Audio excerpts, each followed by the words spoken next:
నమస్తే, welcome to Leo. మనతో ఉన్నారు పొలిటికల్ అనలిస్ట్ శ్రీలీల గారు.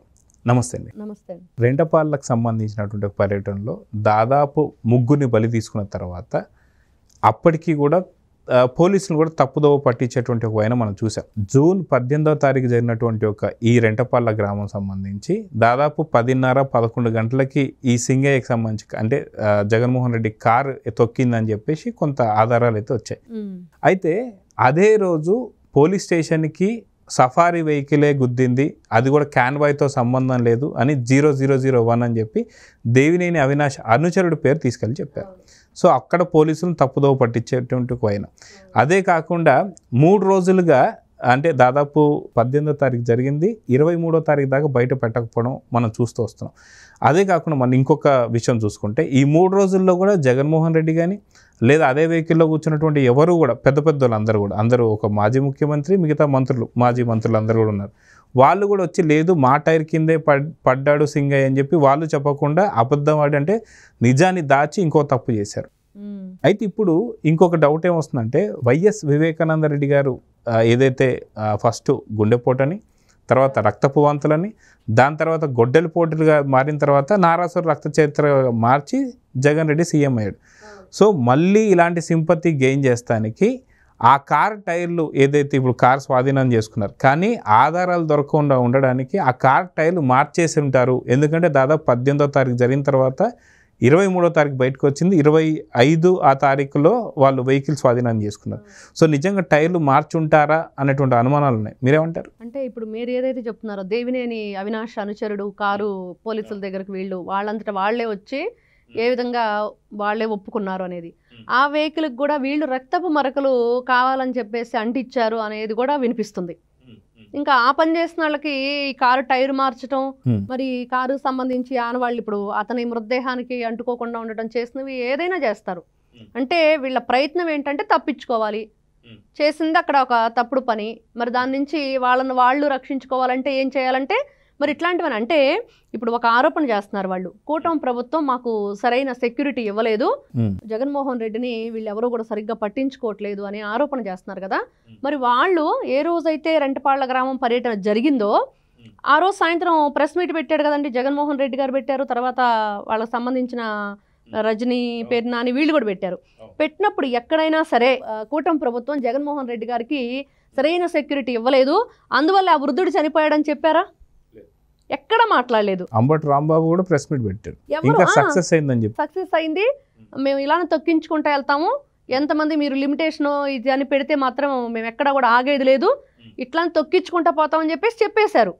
కానీ ఎక్కడైనా సరే ఆ 3 రోజుల్లో మీరు మాట్లాడింది, వాళ్ళ నాయకులు ఎవరైనా సరే మాట్లాడినప్పుడు మరి ఇట్లా కూటమి ప్రభుత్వం సరిగ్గా మాకు సెక్యూరిటీ ఇవ్వలేదు, అందుకనే మరి సింగయ్య అనే వ్యక్తి పలానా కారు కింద పడి జగన్మోహన్ రెడ్డి గారు తీసేయండి, అంతవరకు ఆ వీడియో అసలు తెలియదు ఎవరికి. ఆ మనిషిని మనం చెట్లలోనే చూస్తున్నాం ఎంతసేపటికి.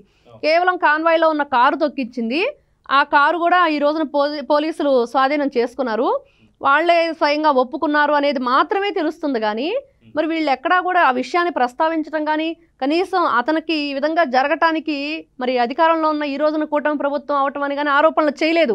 ఎప్పుడైతే తన దాకా వచ్చిందో, ఎప్పుడైతే జగన్మోహన్ రెడ్డి గారికి తన కారేనని చెప్పేసి ఆ వీడియో ఆదివారం ఉదయం పూట రిలీజ్ అవ్వగానే ప్రతి ఒక్కరికి తెలిసింది, ఓహో ఇప్పుడు ఆ చెట్టులో పడేసిన వ్యక్తిని వీళ్ళు లాగి ఈడ్చి అవతలేసి వెళ్ళిపోయారు, మాకేం సంబంధం లేదని. ఇతను జంతువు పడినా కూడా దానికి ఏమైంది ఏంటి, మరి దానికి చనిపోయిందా ఉందా, ఎవరైనా కావాలని చెయ్యము, పడిన తర్వాత దానికి సంబంధించిన చర్యలు ఏం తీసుకోవాలి, మనం ఏ విధంగా రెస్పాండ్ అయ్యేది ఒక మినిమం ఉండిద్ది.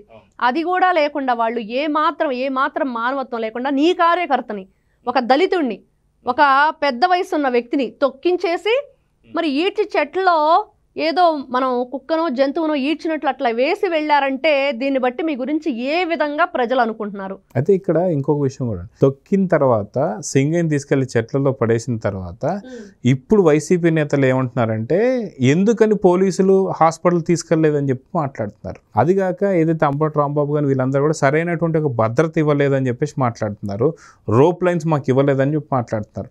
వాస్తవానికి ప్రభుత్వం తరఫున చాలా కండిషన్స్ పెట్టేళ్ళారు, 11 వెహికల్స్ వెళ్ళాలి +3 14 వెహికల్స్, దాంట్లో ఓన్లీ 100 మంది మాత్రం వెళ్ళాలని చెప్పిన తర్వాత మధ్యలో ఎక్కడ కూడా ఆగకూడదు, ఎక్కడ అవివాదన చేయకూడదు, డైరెక్ట్గా మీరు రెంటపాలు వెళ్ళిపోవాలని చెప్పేసి అన్న తర్వాత ఎందుకని పొద్దున 10ంటికి మొదలైనటువంటి సాయంత్రం 4:30, 5 దాకా ఎందుకు పట్టింది? నిజంగా ఉన్నటువంటి మనం చూసాం హైకోర్టు కూడా కొన్ని అడిగిందనమాట. ఎంతో జాగ్రత్తలు తీసుకుంటే కుంభమేళా ఇలాంటి వాటిల్లో కూడా కొంత జరుగుతుంటాయి, సో ఎందుకు ఇలా జరిగింది అని చెప్పేసి అన్నప్పుడు జగన్ నిజంగా జాగ్రత్తలు తీసుకున్నాడా, జగన్ పైన నిజంగా నింద వేయొచ్చా లేదంటే ఏమంటారు? అతను జాగ్రత్తలు తీసుకోవటం అంటే అండి, ఏ విధమైన జాగ్రత్తలు రాప్తాడులో చూసాం మనం. హెలిప్యాడ్ వరకు జనం వచ్చేసి అక్కడ విండ్ షీల్డ్ దెబ్బతీసే విధంగా, మరి పైలట్ బ్యాగ్ కొట్టేసేంతగా జనాలను మీరు సమీకరించారంటే అక్కడికి ఏ విధంగా అనుకోవాలి? ఎవరి గురించి ఎవరు సెక్యూరిటీ ఇవ్వాలి? మిమ్మల్ని మీరే కావాలని చెప్పేసి ఇక్కడ కూటమి ప్రభుత్వాన్ని బ్లేమ్ చేయాలనే ప్రయత్నం చేస్తూ మీరే ఏ విధంగా బ్లేమ్ అవుతున్నారో కనిపిస్తుంది. ఎవరు తీసుకున్న గోతిలో వాళ్లే పడతారని వీళ్ళు చేసిన కుట్రలు కుతంత్రాలు ఏదైతే ఇట్లాంటివన్నీ పన్నాగాలు పన్నుతూ విషం చిమ్మటమే వీళ్ళు పనిగా పెట్టుకున్నారు. ఏ కార్యక్రమం అయినా పొగాకు సంబంధించి పొదిలి పర్యటనలో చూసాం, మహిళల్ని పోలీసుల్ని రాళ్ళిచ్చుకు ఏ విధంగా తరల పగలగొట్టి వాళ్ళని రక్తం గారేటట్లు చేశారు. మరి అక్కడ చూస్తే మిర్చి రైతులకు సంబంధించి వెళితే మిర్చి టిక్కీలు దొంగిలించేసి వీళ్ళు ప్రవర్తించిన తీరు అక్కడ మరి ఇష్టానుసారంగా ఏ విధంగా ఉందో అది చూసాం. మరి తర్వాత చూస్తే రాప్తాడు మరి హెలిప్యాడ్కి సంబంధించింది మన గంజాయి బ్యాచ్, అక్కడికి వచ్చేసి ఆయన ఎట్లాంటి వ్యాఖ్యలు చేశారు. మరి చంద్రబాబు నాయుడు గారి మీద కూడా కేసులు ఉన్నాయి అన్నట్లుగా మరి అతనికి కూడా అరికాళ్ళు కోటింగ్ ఇవ్వాలని, అసలు ఇట్లాంటివన్నీ కూడా వాళ్ళ పిచ్చి మాటలు, ఇలాంటివన్నీ ఆరోపణలు. ఈ రోజున అతను సెక్యూరిటీ అంటే Z+ కేటగిరీలో ఉన్నాడు కదండి, ఇంకెవరు ఇవ్వాలి? అంటే అక్కడ ఉన్న భద్రతా బలగాలు కూడా ఏవైతే ఉన్నాయో ఆయనకి ఇచ్చేటువంటిది, వాళ్ళు కూడా వెళ్ళి ఒక నివేదిక ఇచ్చారు, మేము ఇలాంటివి కండిషన్స్ ఫాలో అవ్వాలని మా మాట వినడం లేదని చెప్పేసి. సో వినప్పుడు ఏం చేయగలుగుతారంటే ఏం చెప్తారు? ఏం చేయాలండి? హౌస్ అరెస్ట్ చేయాలి, కార్యక్రమాలకి పర్మిషన్ ఇవ్వకూడదు. ఈ రోజున జగన్మోహన్ రెడ్డి గారి గురించి అతను రక్షించాల్సిన పని, లేకపోతే అతనికి సెక్యూరిటీ కల్పించాల్సిన అంత అంటే అంత ఎమర్జెన్సీ ఏం లేదు. ఈ రోజున ప్రజలకు ఎమర్జెన్సీ అవసరమైంది, ప్రజలకు ఈ రోజున సెక్యూరిటీ కావాలి. అతని కార్యక్రమం మీద నా పెడుతున్నాడంటే ప్రజలు భయభరాంతులకు గురవుతున్నారు. ఇప్పుడు ఏదైతే వాళ్ళ నాయకులు మాట్లాడుతున్న మాటలు, ఇప్పుడు సింగయ్యని పోలీసులే తీసుకెళ్లి ట్రీట్మెంట్ ఆ రోజు వాళ్లే కదండి నలుగురు పట్టుకొని కాళ్ళు చేతులు యువతల నుంచి అతని చెట్లలో నుంచి తీసుకొని వెళ్ళి అక్కడెక్కడో దూరంగా ఉంటే ఏదో కారులోనో అంబులెన్స్లో తీసుకెళ్లారు. అప్పటి వరకు అతను అక్కడ కొట్టుమిట్టాడుతున్నాడు అంటే అక్కడున్న యువకులు ఎవరికి వాళ్లే చెప్తాను, ఏ ఊరు నుంచి వచ్చారో తెలియదు, వాళ్ళంతా ఆ ప్రోగ్రాంలో వెళుతున్నారు. సడన్గా ఆ వ్యక్తిని తీసుకోవాలంటే మరి ఒక పోలీసుకో ఎవరికో ఇన్ఫర్మేషన్ ఇవ్వాలని, మరి ఆ జన సమూహంలో ఆయన ఎక్కడ ఉన్నారో పోలీసులు తెలియదు. మరి ఈయన సెక్యూరిటీతో ఈయనతో పాటు ఉన్నారు, ఎవరో ఒక కానిస్టేబుల్ని తీసుకొచ్చి వాళ్ళతో పాటు ఇంకొక 3-4 యువకులు కలిసి అతని బాడీని తీసుకెళ్లారు. అందరూ కనిపిస్తూనే ఉంది. అసలు కనీసం మీ కారు కింద పడి మీరే వదిలేసి వెళ్తే ఈ రోజున పోలీసులను మాట్లాడటం ఎలా ఉంది? వీళ్ళు ఎంత దిగజారిపోయి ఏ విధంగానైనా సరే తప్పించుకోవాలి, ఎదుటి వాళ్ళ మీద తప్పేయాలి. మా కార్యకర్త మా బాబాయ్ని మేము చంపేసుకున్నట్టుగా మరి గతంలో మాట్లాడినట్లుగా అదే విధంగా చూస్తే మా వాళ్ళని మేము చంపేసుకున్నాం, మీకేంటి ప్రాబ్లం అన్నట్లుంది ఇక్కడ. సో చూద్దామండి, ఖచ్చితంగా కార్ టైర్లు మార్చి ఉండొచ్చు, లేదా ఆ కార్ టైర్లు తగలబెట్టి ఉండొచ్చు అని కూడా కొన్ని వార్తలు అయితే వస్తున్నాయి. అసలుకి వీళ్ళు బాబాయ్ హత్యలోనే ఉన్నటువంటి ఒక ఆధారాలు చెరిపేసినటువంటి ఒక ప్రయత్నంలో, అది కూడా ఇంకా జగన్ పైకి రానటువంటి కేసు అది, కానీ డైరెక్ట్ గా జగన్ ఉన్నటువంటి వెహికల్ ఇది కనిపిస్తుంది. ఆ వీడియోలో క్లియర్ గా అతను అక్కడ నిలబడి జనం రావటం, అతని కారు మీదకి అసలు ఒక కార్యకర్త ఎక్కేంత దీన్ని వాళ్ళు ఇచ్చారంటే, అసలు జగన్మోహన్ రెడ్డి పరదాలు కట్టుకొని వెళ్తాడు, ఎక్కడ అసలు మనిషిని చూడటానికి ఇష్టపడడు.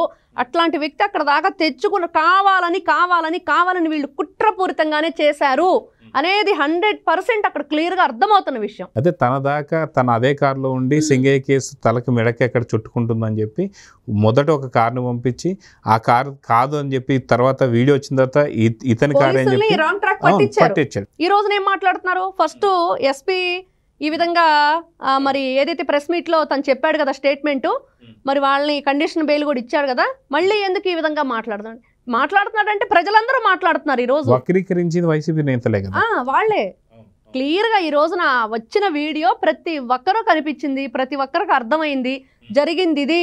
ఈ రోజున పోలీసులను కూడా రాంగ్ ట్రాక్ పట్టించింది ఎవరు, అసలు ఎవరు వచ్చి ఇన్ఫర్మేషన్ ఇచ్చారు, ఎవరు వచ్చి సరెండర్ అయ్యారు పోలీసుల దగ్గర నా కారేనని మనం టీవీలో స్టోరీ చూసినట్లుగా దేవినేని అవినాష్ అనుచరుడు. మరి ఈ విధంగా చూస్తా ఉంటే ఇంకా కూడా వీళ్ళేదో దాన్ని మసిబూసి మారేడుకాయ చేసి ఇంకా ఏదో మంచితనం తెచ్చుకోవాలని అదే చూస్తున్నారు కానీ జాకీ రోజా గారు కూడా ఇది ఏ వీడియోని కూడా మళ్ళీ ఇప్పటికి కూడా తను అదే మాట మాట్లాడుతుంది. సో చూద్దామండి ఇక్కడి నుంచి ఖచ్చితంగా. రోజా కూడా ఏఐ రోజా అని పెట్టుకోవాలి. అవును.